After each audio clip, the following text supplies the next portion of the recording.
All right. In this question, it says the diagram shows the waveform of a signal displayed on a cathode ray oscilloscope. The time base is set at 5.0 milliseconds per division. The Y gain is set at 5.0 millivolts per division.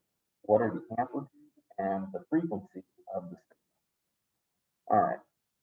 The amplitude is probably the easier thing to determine because we can kind of just look and see like this is the equilibrium position right here. And so the wave oscillates both above and below equilibrium. And so 1, 2 divisions is the amplitude of the wave, right? So on the display, the Y gain, so it's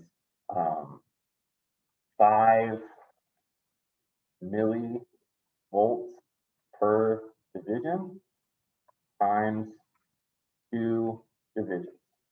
Okay. That calculates pretty quickly.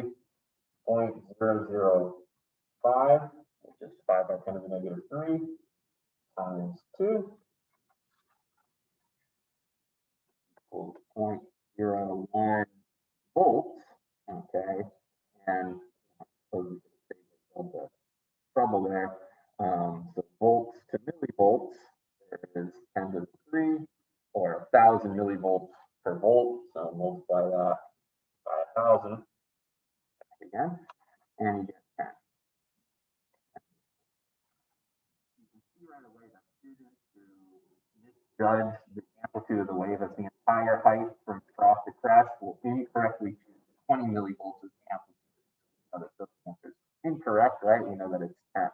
And so it's just a matter of seeing if the frequency is 50 or 100.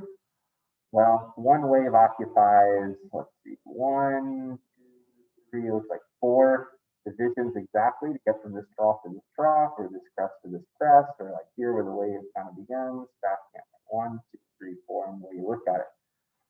So we have 5 milliseconds per division times 4 divisions per wave.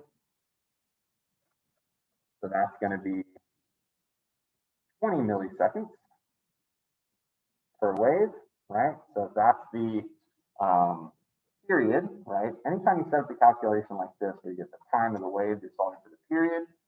So we want the frequency as 1 over the period. So 1 divided by 20 milliseconds. Don't forget to use grouping symbols when you do that division.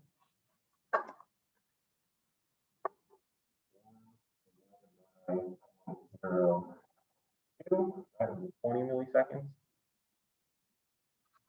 50. And so this solves for a frequency of 50 hertz. Only correct answer is 50K. 10 millivolts of amplitude, 50 hertz of frequency.